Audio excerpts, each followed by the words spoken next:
Por eso esta noche yo quiero hablar de 4 dimensiones del Evangelio. 4 dimensiones del Evangelio. Vamos a abrir nuestras Biblias en Marcos capítulo 1, versículo 17. Y desde ese verso vamos a leer en adelante.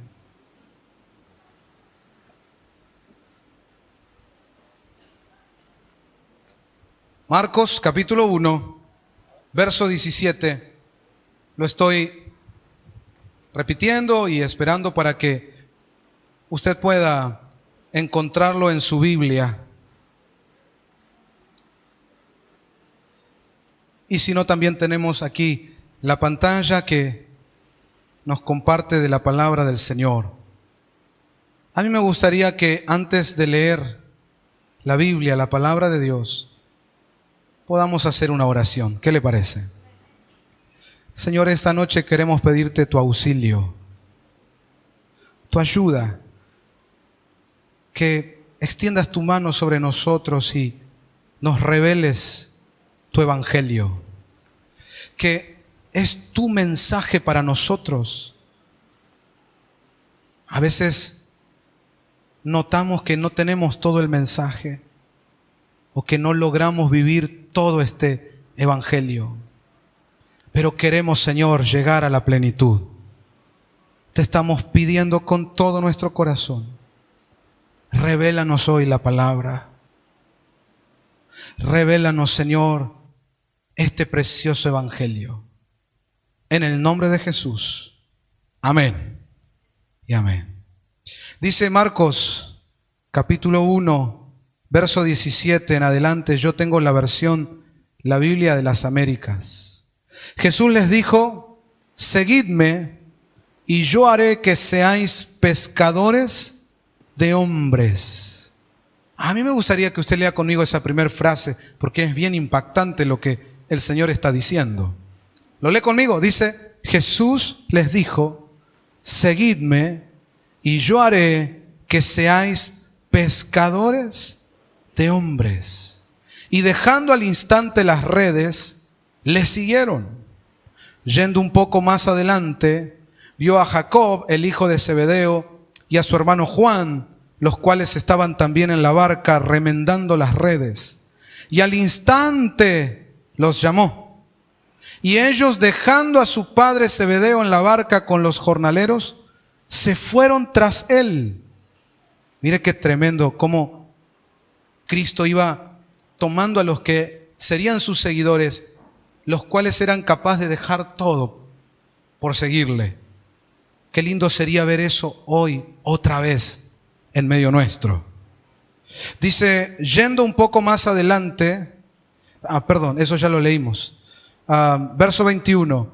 Entraron en Capernaum y enseguida, en el día de reposo, entrando Jesús en la sinagoga, comenzó a enseñar. ¿Qué comenzó a hacer el Señor? Enseñar. ¿Qué estaba haciendo el Señor, hermanos? Enseñar. Luego va a ver por qué estoy enfatizando eso. Y se admiraban de su enseñanza, porque les enseñaba como quien tiene autoridad y no como los escribas. Los escribas eran los religiosos que en aquella época se encargaban de no solo escudriñar las escrituras, sino transmitirla. Pero lo hacían muy religiosamente, casi aburrido, como que había perdido el espíritu, la esencia, el sentido. Y de repente viene el Señor Jesús, y con esa gloria que había sobre él, y con la unción del Espíritu, predicaba de una manera tremenda. Y dice que todos se admiraban. Vamos a ver ahora el verso 23. Y he aquí, estaba en la sinagoga de ellos un hombre con un espíritu inmundo, el cual comenzó a gritar, diciendo: ¿qué tenemos que ver contigo, Jesús de Nazaret? ¿Has venido a destruirnos? Yo sé quién eres, el Santo de Dios. Jesús lo reprendió al demonio que estaba en esa persona, diciendo: cállate y sal de él. Entonces el espíritu inmundo, causándole convulsiones, gritó a gran voz y salió de esa persona. Y todos se asombraron de tal manera que discutían entre sí, diciendo: ¿qué es esto? Una enseñanza nueva con autoridad. Él manda aún a los espíritus inmundos y le obedecen. Mira, hermano, ¿qué decía la gente? ¿Qué es esto?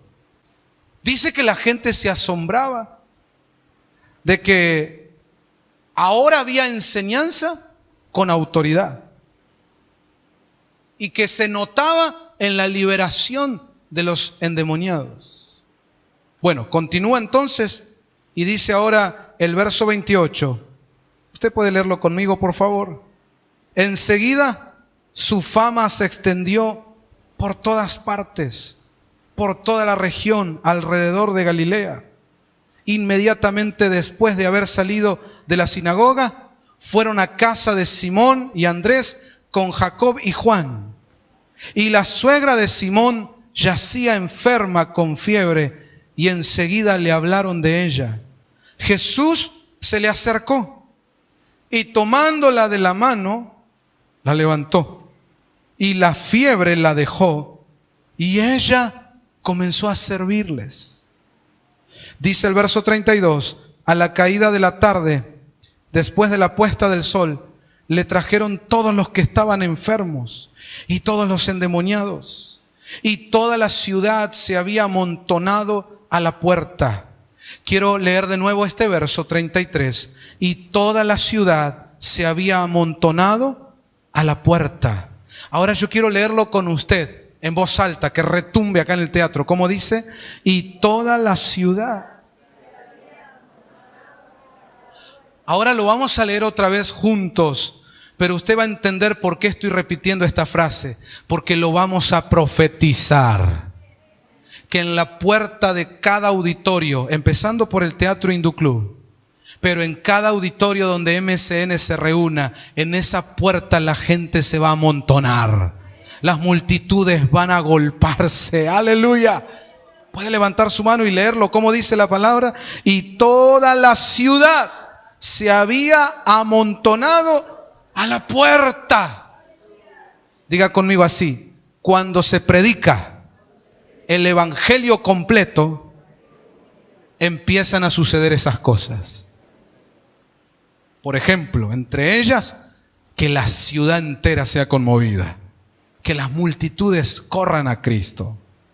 Termina diciendo el verso 34, y sanó a muchos que estaban enfermos de diversas enfermedades, y expulsó muchos demonios, y no dejaba hablar a los demonios, porque ellos sabían quién era Él. Y esto es palabra de Dios. Amén. Yo conozco el Evangelio de Cristo desde que soy niño.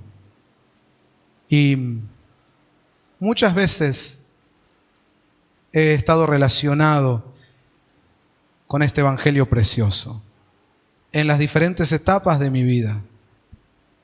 ¿Está oyendo?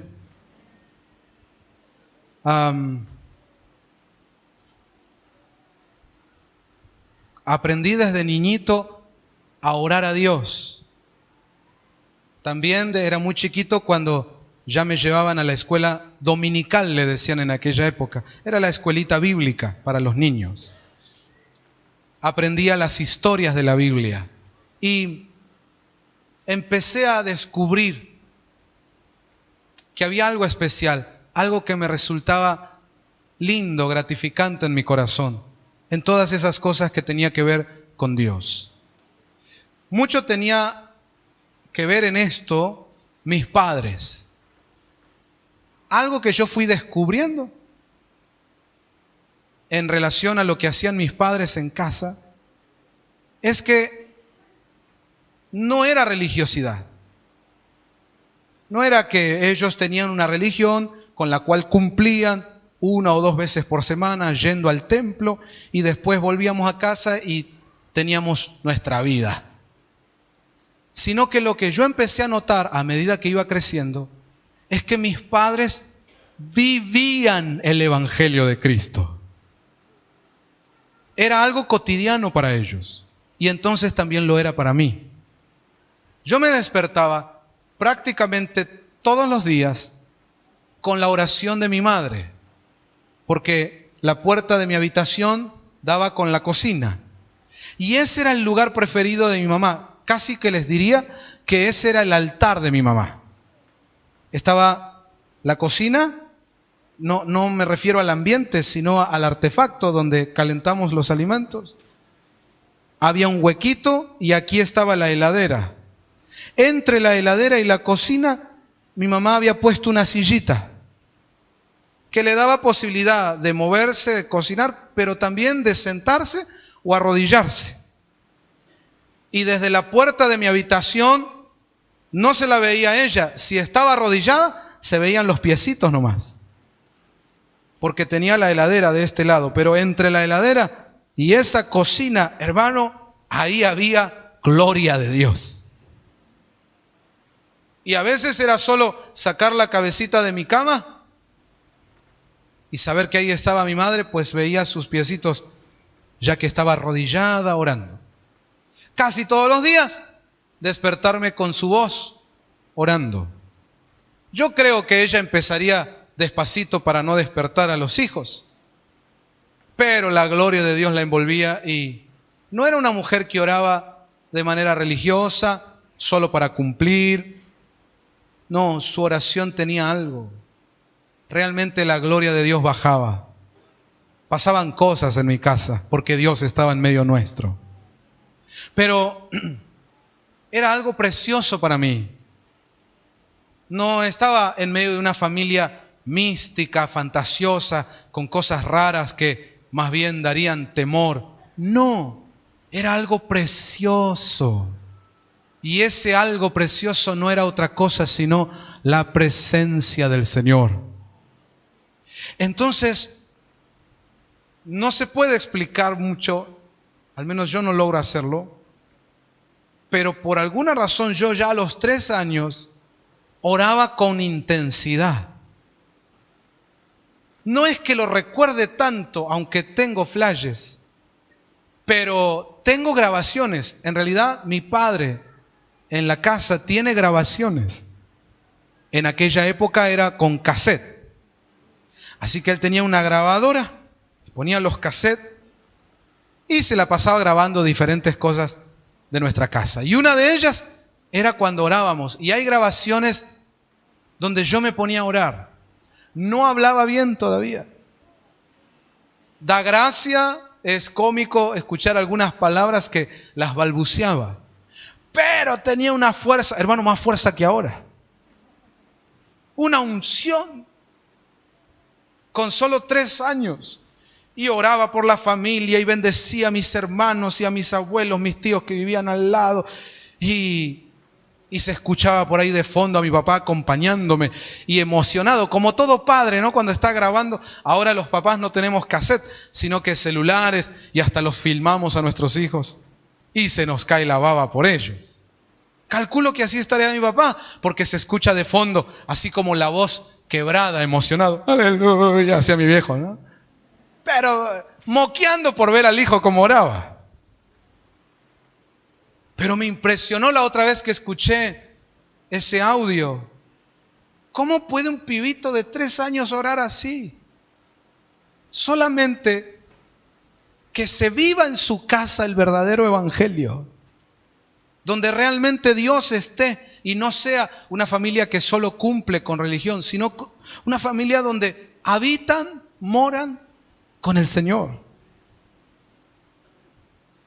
Pasaron los años y a los 5 yo acepté a Cristo en mi corazón como Señor y Salvador. Eso lo recuerdo muy bien. Salgo de la pieza en mi casa, me acerco hasta esa heladera que les describí. Mi madre estaba ahí en su sillita de siempre. Recuerdo cabalmente que con mi mano izquierda tomé la puerta de la heladera. Eran de esas heladeras de antes, esas grandotas que hacían ruido, pero que enfriaban tremendo. Y tenía esas manijas de metal bien grandes. Y recuerdo que yo alcanzaba hasta la punta de esa manija, con esta mano lo tomé. Lo recuerdo. Miren, como si lo viera ahora. Y la miro a mi mamá. Yo no me acuerdo si tenía un juguete con la otra mano, algo estaba haciendo con el pie, pero sí me acuerdo que algo cayó sobre mí. Y que emocionado le dije, mami, yo quiero aceptar a Cristo en mi corazón. Y recuerdo la cara de mi mamá, que se le iluminó.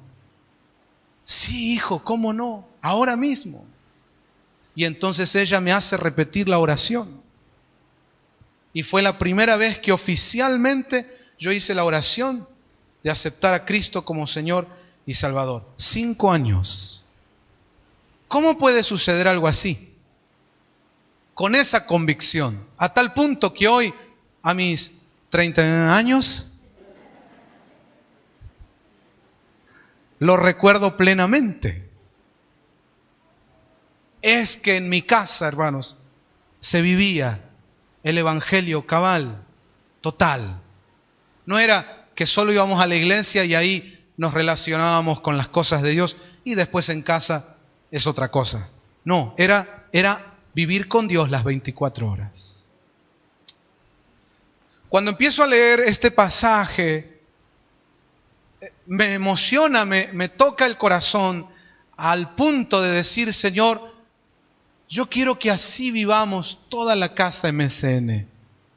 Cada familia que integra esta iglesia. Qué maravilloso sería que puedan experimentar este evangelio que acabamos de leer. Y que yo pude, por la gracia y la misericordia de Dios, vivirlo desde niñito. Es un evangelio que tiene 4 dimensiones bien contundentes. Y que yo quisiera invitar a la iglesia a vivirlo, a conocerlo en plenitud y entonces también a compartirlo. ¿Cuáles son estas 4 dimensiones del evangelio que están en el párrafo bíblico que acabamos de leer de San Marcos capítulo 1? Son estas 4, escuche con atención. Número 1, que el evangelio salva. Número 2, el evangelio incluye enseñanza, es decir, profundidad en la palabra de Dios. Número 3, que el evangelio de Cristo tiene poder para sanar. Sanar corazones, sanar el alma y también sanar el cuerpo. Hermanos, los paralíticos pueden caminar y los ciegos ver y los mudos hablar y los muertos resucitar. Ese es el evangelio verdadero de Cristo. Y número 4, es un evangelio que libera.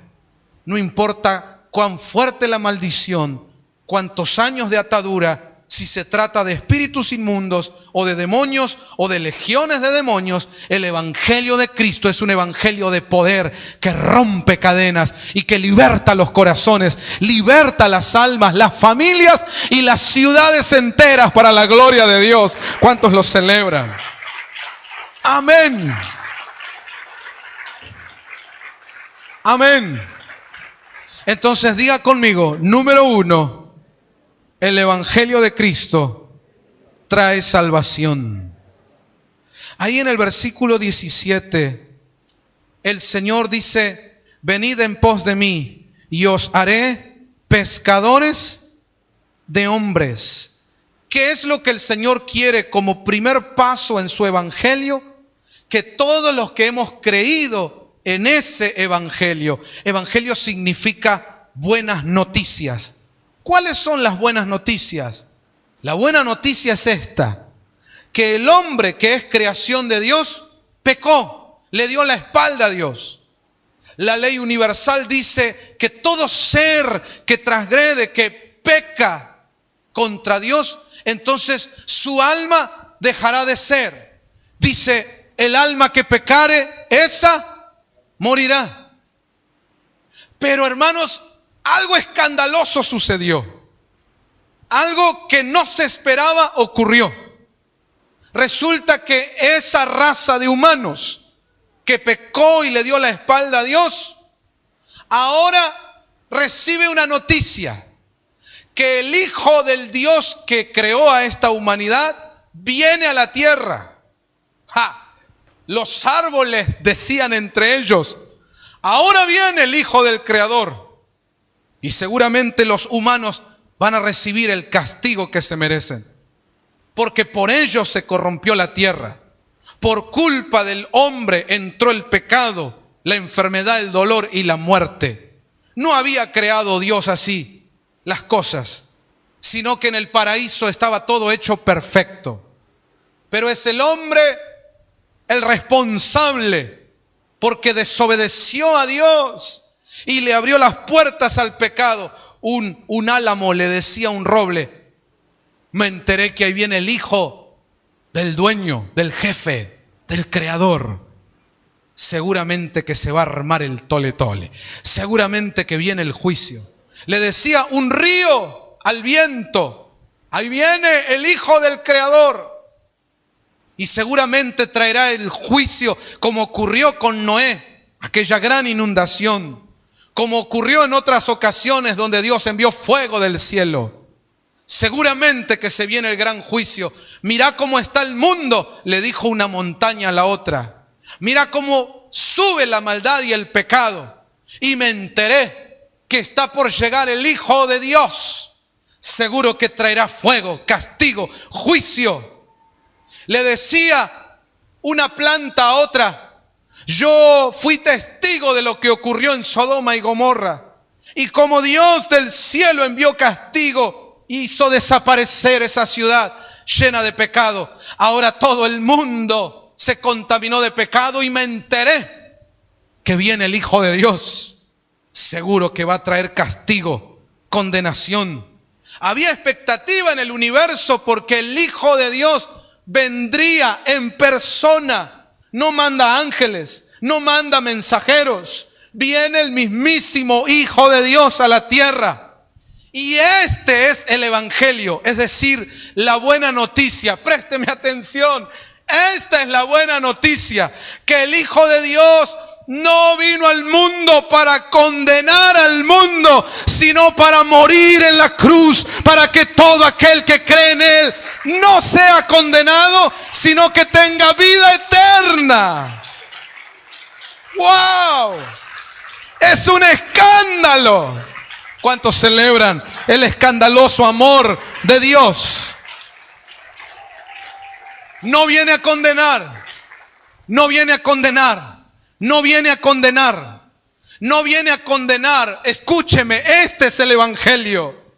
No religiosos legalistas apuntando con el dedo, diciéndole a la gente que ya está frita, que no tiene salida. No vino a condenar, no vino a condenar, no vino a condenar. Ese drogadicto que no puede salir de su adicción y todo el mundo le dice: vos ya sos un caso perdido. A ese le decimos el Evangelio, la buena noticia. ¿Cuál es la buena noticia para alguien que está en esa condición y que todo el mundo descartó? La buena noticia es que aquel que te formó, aquel que te creó en el vientre de tu madre, te dice: no te condeno, vine a pagar en la cruz por tus pecados, por tu adicción, por tu enfermedad, por tu dolor. Yo me lo llevo en la cruz del Calvario. Vine a hacerte libre, vine a darte vida y vida en abundancia. Alguien tiene que celebrar esta noche. Es una buena noticia. Hermano que te apartaste, no viene a condenar, viene a contarte la historia del hijo pródigo. Hermano que estás enfermo y hace rato estás orando y pareciera que Dios no te oye, Él no viene a condenar o a decirte: me alegra que sufras. No, ese no es Dios. Él viene a decirte: en mis llagas me llevé tus enfermedades y dolores. Él no viene a condenar, sino que vino a salvar. ¿A qué vino el Señor? Iglesia, dígalo fuerte: ¿a qué vino nuestro Señor? Esa es la primera dimensión del Evangelio: salvación. Entonces Dios quiere hacernos a todos nosotros evangelistas, es decir, portadores del Evangelio. ¿Qué es el Evangelio? Buena noticia. ¿Cuál es la buena noticia? Que el Señor Jesucristo no vino a condenar, sino que vino a salvarte, a restaurarte, a bendecirte, a levantarte. ¿Cuántos dicen amén? Diga conmigo, solo en Cristo, en nadie más, hay salvación. Esa es la buena noticia. Diga conmigo, pero solamente en la primera dimensión.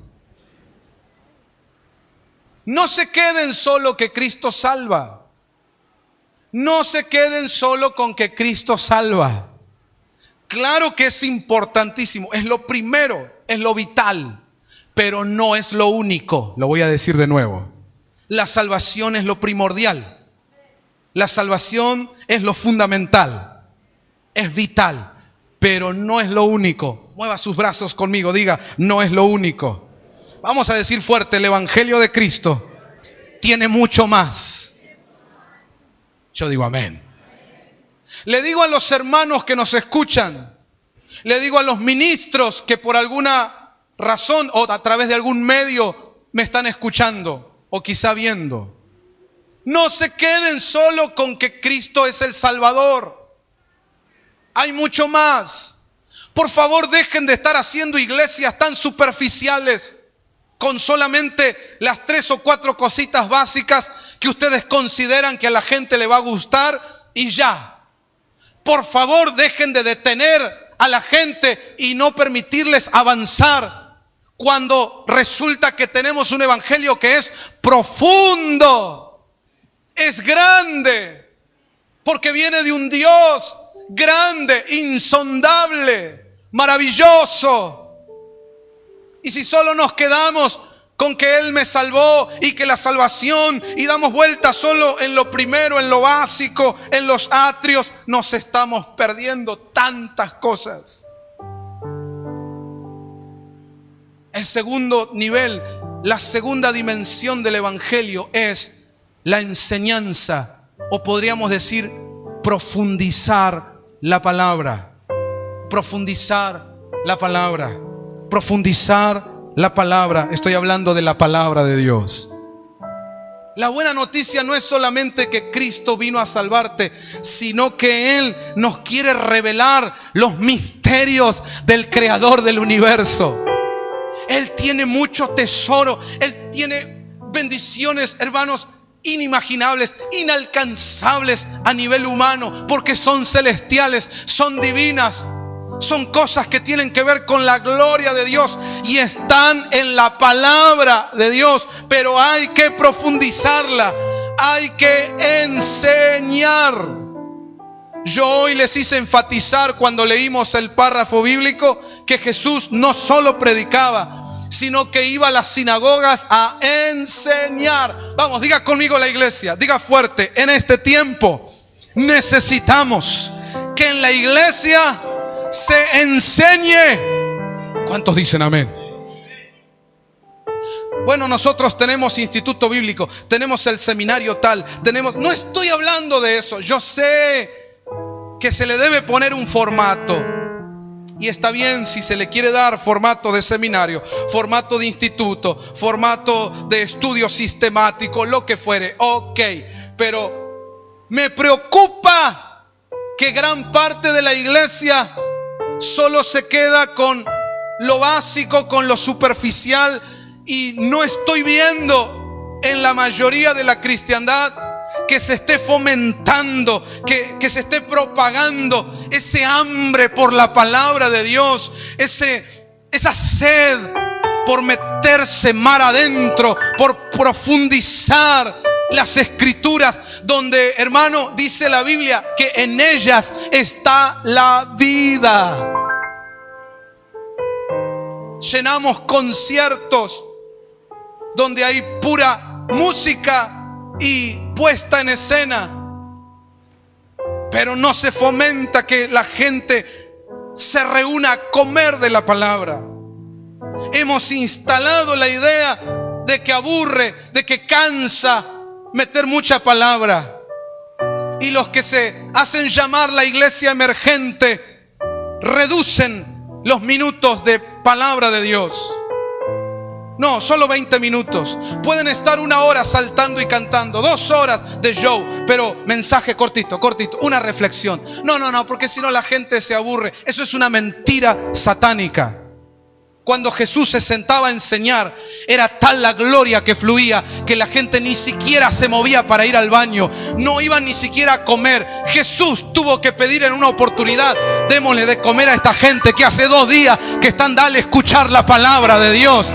Cuando Jesús se manifiesta en la iglesia, la palabra no aburre. La palabra no aburre. La enseñanza no aburre. La enseñanza te atrapa.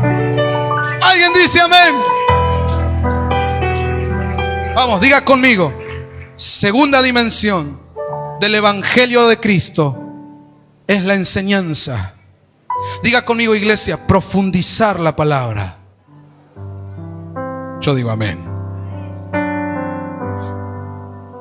A veces los hermanos que se criaron en esa teología, ¿cómo decirlo?, clásica, aceptada por la mayoría, tiene conceptos establecidos y que Dios en este tiempo los está rompiendo. Por ejemplo, creer que tiene que haber un espacio para el estudio y los que quieran estudiar la palabra, que vayan ahí, que se anoten ahí. Pero los cultos, no, los cultos tienen que ser así rápido, la gente ya se va a la casa con una linda palabra. Amén. Qué tristeza eso. Qué tristeza que minimicen y desprecien tanto el pan del cielo. Hermanos, tiene que estar dentro del evangelio que nosotros vivimos y predicamos el profundizar la palabra, pero como algo que lo vivimos siempre, como les conté que pasaba en mi casa cuando yo era niño. El evangelio es algo que debemos vivirlo las 24 horas. De repente 2 matrimonios o 2 o 3 familias de la iglesia se juntan a comer algo y en la mesa empiezan a hablar de la palabra. Termina el culto, ya predicaron, ya cantamos, y sin embargo camino a casa siguen hablando de la palabra. Siguen tocando temas que le quedaron ahí impactados en el corazón. Diga conmigo, el evangelio también es profundizar la palabra. Yo quiero animar a la iglesia que empiecen a enseñar. Como les dije al principio, estamos reevangelizando a la iglesia. ¿Oyó eso? Estamos reevangelizando al pueblo de Dios. Hay un montón de gente congregándose en un montón de lugares donde no les enseña. A algunos les debe gustar eso, les parece que está bueno y con eso se conforman. Pero hay ovejas del Señor que se están muriendo de hambre. Y las ovejitas tienen algo. Quieren ir donde hay pasto. Quieren ir donde hay pasto. Si en esta iglesia queremos vivir y compartir el verdadero evangelio, tienes que empezar a compartir la enseñanza. Háblale a otros de la venida de Cristo, de los 7 bautismos, del holocausto del Cordero, de las profecías bíblicas con respecto a lo que estamos viviendo ahora. Háblales de la Santa Cena. Háblales de esas cosas que Dios nos enseña y que nosotros disfrutamos, pero que a veces las callamos, las guardamos y estamos viendo que otros hermanos muertos de hambre andan ahí buscando donde hay algún pastito para saborear. Compartiles. No necesariamente se tienen que venir a ser parte de nuestra congregación. Tal vez sí, tal vez no. Pero ese no es el punto. El punto es que compartamos. ¿Por qué? Porque eso también es evangelizar.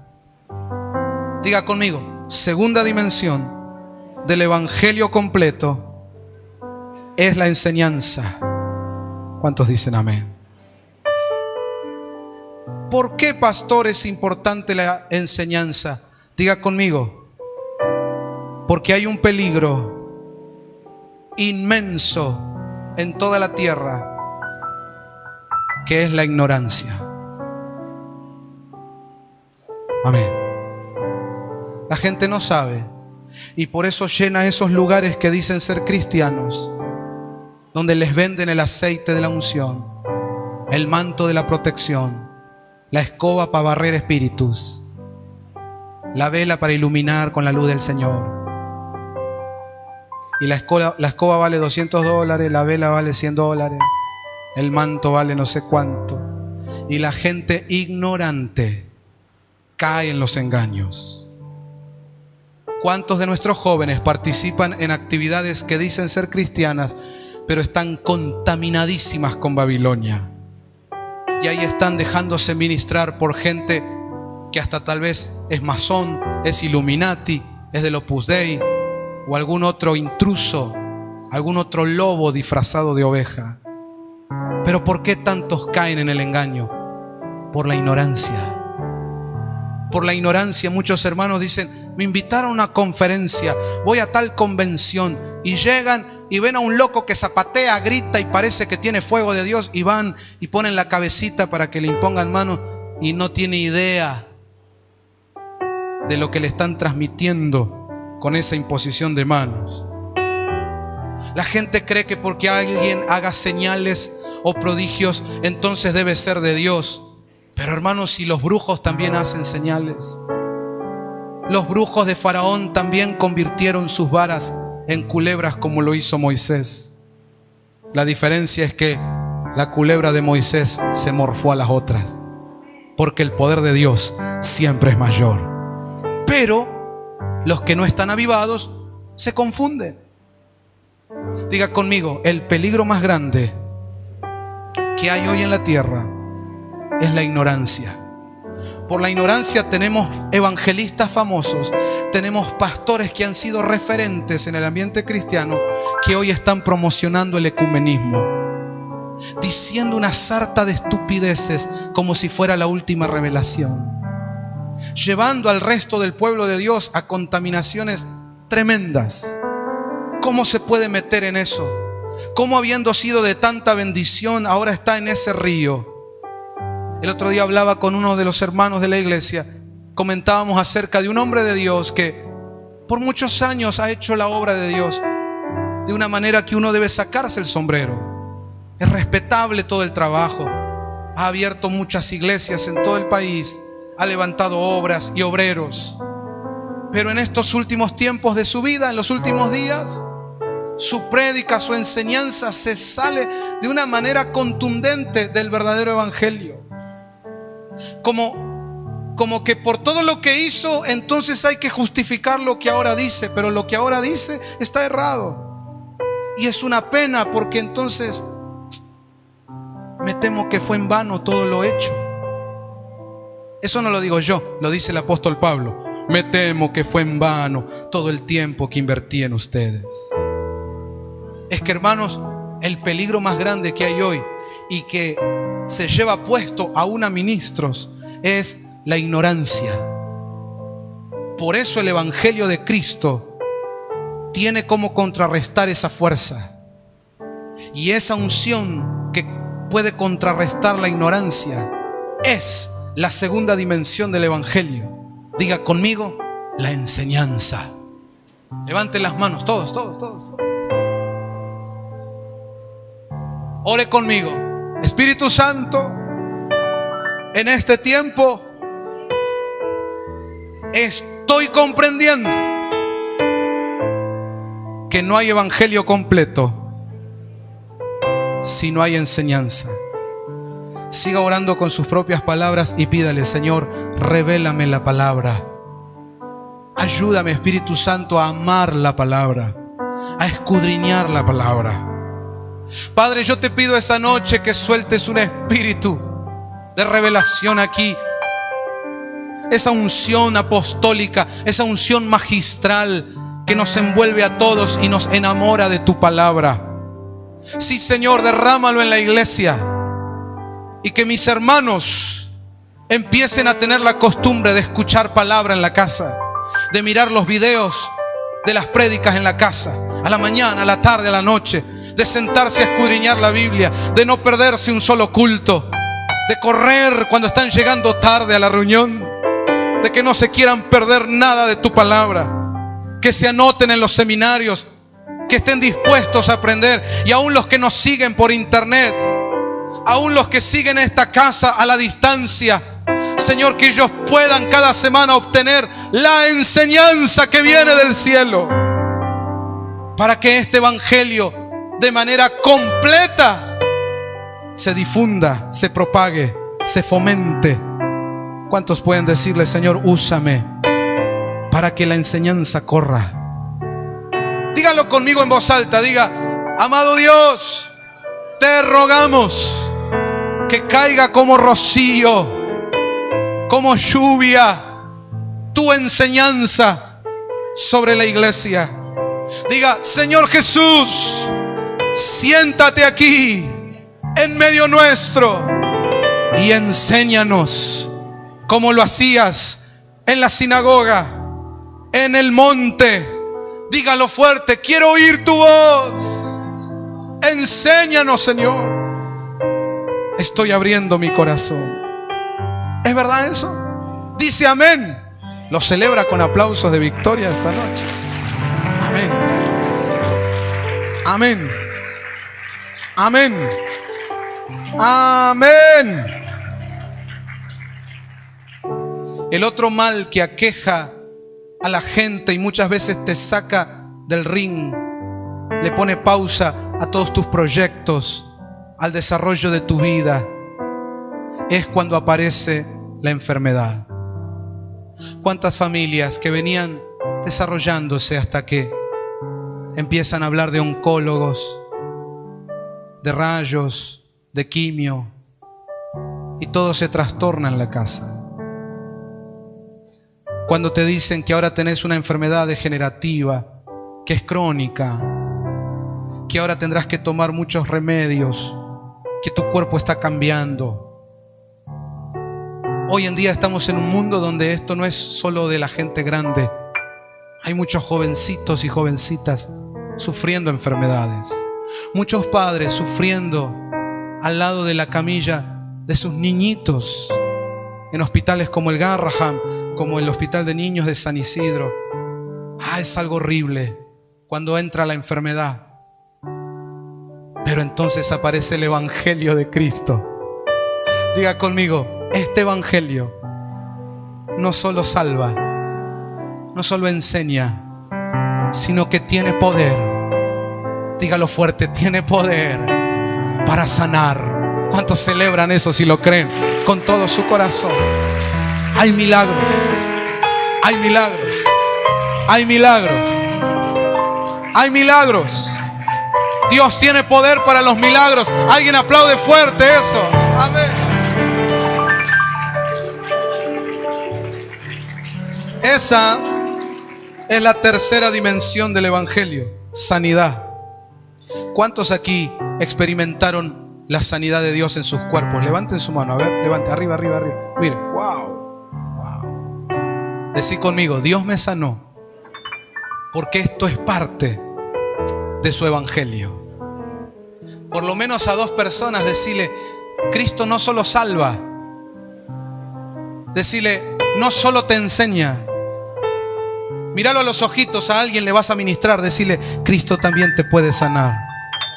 Cristo sana, Cristo sana, Cristo sana, Cristo sana. ¿Me oyó? Usted que llegó el cáncer, a usted que le llegó el leucemia, a usted que ahora oye en su casa sobre diabetes, sobre muerte súbita, sobre cosas que, mire, nombres de enfermedades que antes ni conocíamos. No importa qué tan grave, no importa qué tan terrible parezca el pronóstico, estamos aquí levantando el Evangelio poderoso de Jesucristo, el cual no solo salva, no solo enseña los misterios de Dios, sino que tiene poder, tiene unción para sanar, para levantar, para que el cojo pueda danzar, el paralítico empiece a saltar, para que los ciegos vean, para que los mudos canten conmigo, para que aquellos que tienen enfermedad en la sangre sean regenerados, los huesos sean recreados, los órganos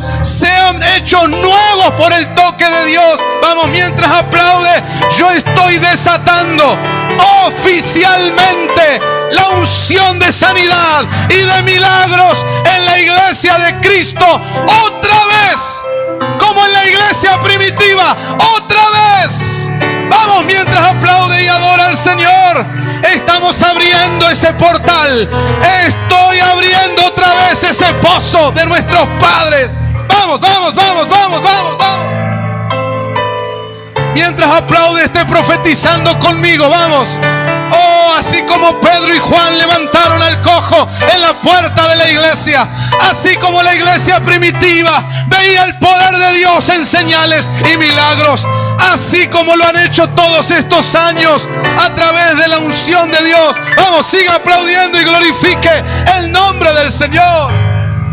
Yo estoy abriendo aquí en la zona norte de Gran Buenos Aires los portales de mi amado Antonio Reyes, de Carlos Anacondia, de Luis Beltaco, de Horacio Salazar.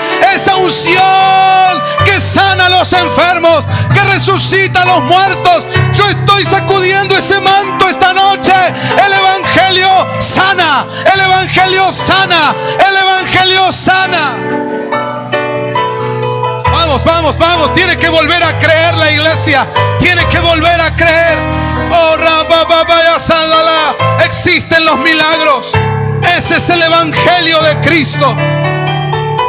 Es poder de Dios. Es poder de Dios. Es poder de Dios. Siga, algo se desató acá. Siga, siga, siga, profetice. Vamos, hágalo.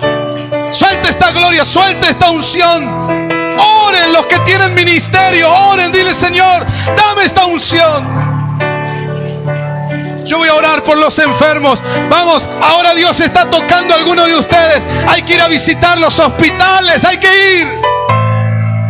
Vamos, los que trabajan con niños, vayan al Garrahan, vayan al hospital de San Isidro, vayan, vayan, corran, lleven el Evangelio. No es solo abrazar a los padres, no es solo darle una palabra de aliento. Vayan a levantar a los muertos, vayan a levantar a los paralíticos, denle vista a los ciegos. Ese es el Evangelio poderoso de Cristo. Está oyendo, iglesia, está recibiendo esto, está fluyendo. Es tremendo aquí ahora. Recíbalo, recíbalo, recíbalo. Levante los brazos y empiece a orar. Hay fuego de Dios que está cayendo, fuego de Dios. Vamos, profetice sanidades. Ore y clame a Dios por sanidad ahora. Padre, en el nombre de Jesús, estamos abriendo los pozos de nuestros padres. Oh, estamos creyendo en el Evangelio completo. Declaramos: Cristo salva y también sana. Oh, estamos proclamando milagros de Dios. Unge a la iglesia, Señor. Que esta noche volvamos al Evangelio completo. Que esta noche volvamos al Evangelio completo. Esta noche yo vuelvo, grítelo, dígalo. Yo vuelvo al Evangelio completo. Aleluya, aleluya. Tenga su mano en alto, diga: yo tengo la unción de Dios en mí. El Espíritu del Señor está sobre mí. Órele a sus hijos cuando se enferman. Claro que está bien ir al médico, claro que hay que hacer tratamientos, pero no se olvide que Cristo sana. No dependa de la ciencia del hombre, dependa del poder de Dios. Órele a sus hijos cuando hay fiebre. Órele a sus hijos cuando el médico trae un mal pronóstico. No agache la cabeza delante del médico. No se ponga a llorar a decir: bueno, ya está, qué feo, qué triste. Usted levante la cabeza y dígale al médico: esa es tu opinión, ese es tu pronóstico, pero la última palabra sobre mis hijos, sobre mi familia, la tiene Dios, el Rey de Reyes y Señor de Señores. El Dios al que yo sirvo, el Dios al que le entregamos nuestra vida, es un Dios que sana, que liberta, que extrae tumores, que regenera la sangre, que recrea los huesos. Es un Dios que arranca el cáncer, el SIDA, toda diabetes, toda enfermedad sanguínea. Dios está aquí. Oh, alguien grite, alguien salte y celebre al Señor. Amén. Tome su asiento, por favor. no manejamos nosotros la sanidad. No vamos a ser tan necios o tan ególatras para creer que yo manejo la sanidad. No, la sanidad viene de Dios. Yo no la manejo. La iglesia no la maneja. Esto es algo que lo maneja el Espíritu Santo de Dios. Pero sí hay algo que nosotros hacemos, y es orar con fe, creyendo en el Evangelio, que no solo es de que Cristo salva, no solo nos enseña la palabra, también Cristo sana. Cristo sana. Diga conmigo bien fuerte: cada culto es una oportunidad que yo tengo para recibir la sanidad. Hermanos, nosotros no manejamos la sanidad, la maneja Dios. Pero sí, cada culto yo puedo venir y clamar: Señor, sáname. Señor, sáname.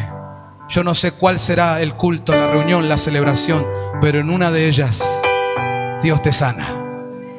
Algunos no se dan cuenta acá, pero llegan a su casa y en la casa ven el milagro. Hermanos, Cristo sana. Cristo sana. Cristo sana. Mueva los brazos y diga: es hora de volver al Evangelio total. Grítelo conmigo: es hora de soltar los milagros. ¿Cuántos dicen amén? Y por último, el Evangelio de Cristo es un evangelio de liberación. Todo el párrafo que leímos hoy muestra esos 4 aspectos del Evangelio. La salvación, por eso les dijo: yo los haré pescadores de hombres. Hay que ir a evangelizar a todos. El otro aspecto, la enseñanza, profundizar la palabra. También vimos en el párrafo que leímos que el Señor sana a los enfermos. Y el otro aspecto, que es la 4ª dimensión del Evangelio, es que Cristo liberta.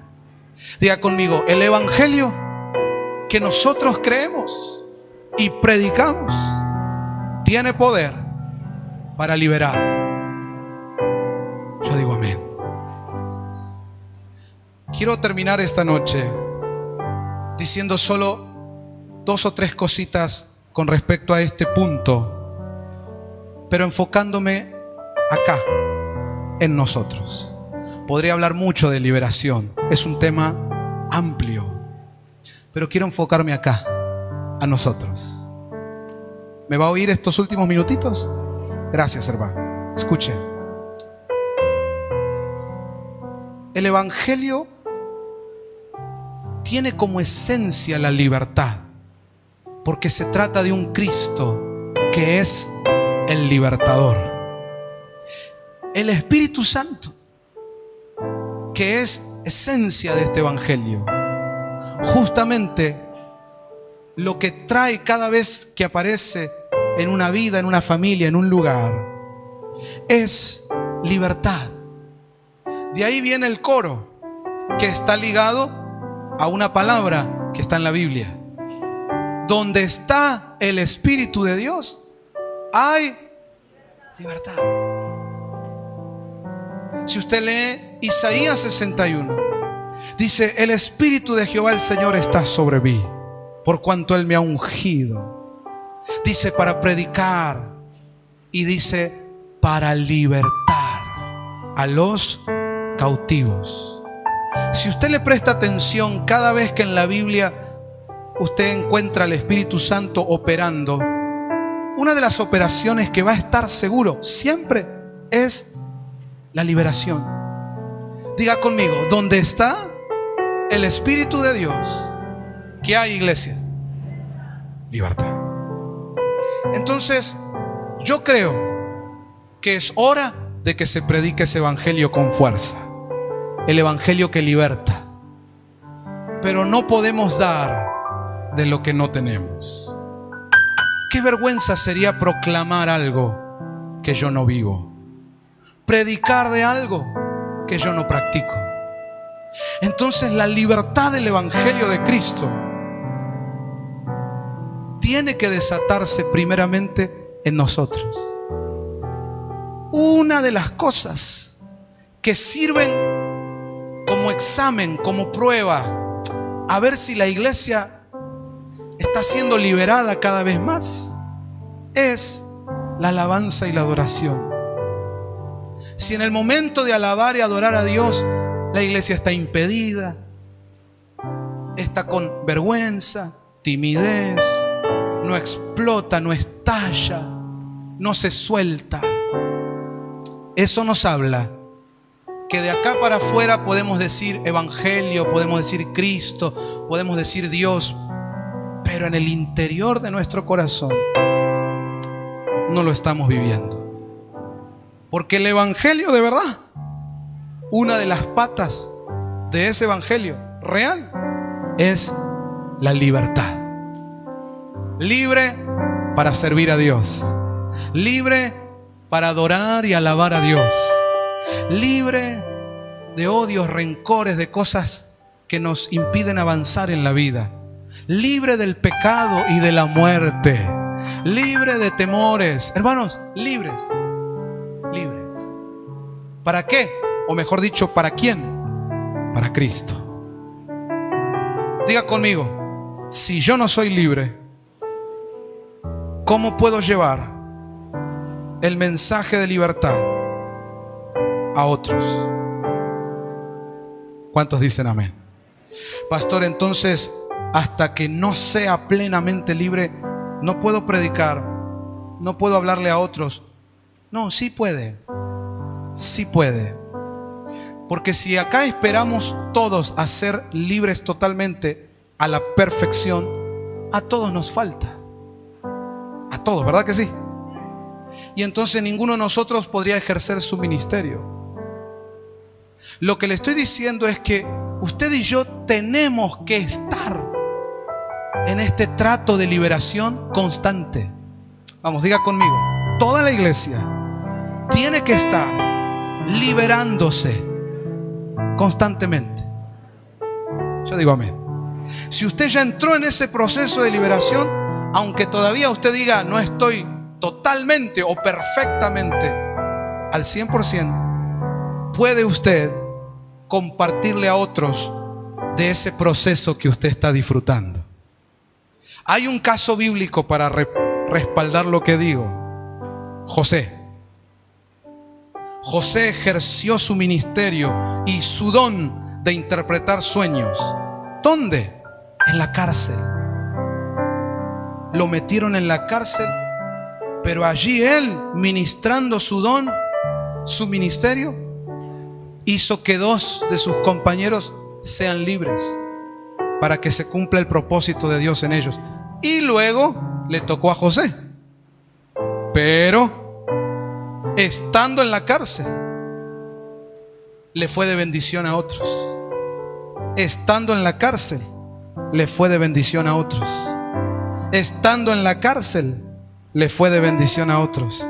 Ahora diga conmigo, estando en la cárcel, bendijo a 2 personas. Ahora diga fuerte conmigo, cuando salió de la cárcel, bendijo a naciones enteras.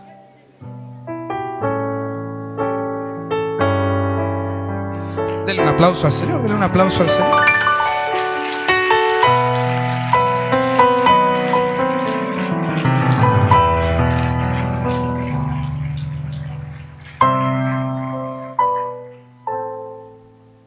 Yo tengo este sueño que es de Dios. Yo lo vi. El Señor cuando me llamó me mostró que lo que tiene con nosotros es algo grande. Es algo para las naciones.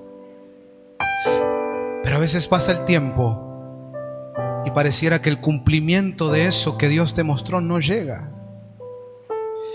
Puede haber muchas causas, muchas razones. A veces solamente es el trato de Dios, como ayer predicó el pastor Marioni allá en nuestra base. Pero a veces también puede ser que todavía no ves el cumplimiento de lo que Dios te habló, porque estás en cárceles. José no podía terminar de ser ese gobernador que había soñado mientras continuara en la cárcel. En la cárcel bendijo a otros, pero eran solo 2. cuando sale de la cárcel, entonces puede bendecir a muchos. Hermano, si así como estás, le fuiste de bendición a un par de personas, así como estás, todavía tenés ataduras de pecados ocultos, de prácticas que las tenés ahí escondidas, pero están. Hay pecados que te persiguen hace años y es como que en ciertas áreas de tu vida todavía estás preso de ciertas cosas. Estando así, Dios te ha usado y le fuiste de bendición a un par de personas, a unos cuantos. Imagínate lo que vas a hacer cuando seas libre. Imagínate lo que vas a lograr cuando seas libre. Cuando seas libre. Cuando seas libre. Cuando seas libre. ¡Aleluya! ¡Wow! Entonces ahora levante las manitos y diga: Espíritu Santo, creo que estoy entendiendo esta dimensión del Evangelio y lo quiero para mí. Dígalo fuerte: quiero ser libre. Quiero que nos liberte, Señor. Que se rompan las ataduras. Quiero pasar a mi próximo nivel. Oremos como iglesia todos juntos. Diga: queremos pasar a nuestro próximo nivel. Si estando así somos de bendición, ¿cuánto más cuando seamos libres? Diga fuerte: si el Hijo de Dios nos liberta, entonces seremos verdaderamente libres. Diga: y cuando seamos libres, seremos como los que sueñan. Nuestra boca se llenará de risa, nuestra lengua de alabanza. Y entonces, grítelo, entonces dirán las naciones: grandes cosas ha hecho el Señor. ¿Cuántos lo celebran en victoria esa noche? Amén. Amén. Amén. Amén. Amén. Amén.